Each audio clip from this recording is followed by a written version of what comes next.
ছেলে মেয়ে হচ্ছে, কিন্তু কেউ নিজের ঠিক থেকে চলছে, তো ওরা ঠিক সংসার করছে। আবার ওই মেয়ে 4টা ছেলের মা, মানে 2টা ছেলের মা, তাকে একটা ফেসবুকে চ্যাট করে, তাকে একটা করে নিজের স্বামীকে, নিজের বাচ্চাকে এত কষ্ট করে সিজার করে বাচ্চা হচ্ছে, ছেড়ে পালিয়ে গেছে। আমি কেন পারবো না? ঠিক আছে, মেয়েরাই পাচ্ছে, কেউ পাচ্ছে না। কিন্তু আমাদের এখনো মুখ্যমন্ত্রী মহিলা হচ্ছে মমতা ব্যানার্জি। আমরা কেন পারবো না? একটা মেয়ে যদি আগাতে পারে, কষ্ট সহ্য যন্ত্রণা সহ্য করে চলতে পারে, আমরা কেন পারবো না? আমরা পারবো? এটা সবাই বলতে পারবে কি পারবো? এবার যদি বলি কি না আমি পারবো না, সেটা আমার দোষ। আমাকে তো শিক্ষা দান দিয়েছে বাবা মা, আমার বিয়ে দিয়েছে, কিসের জন্য?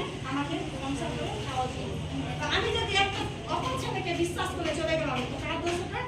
বাবা মা দোষ।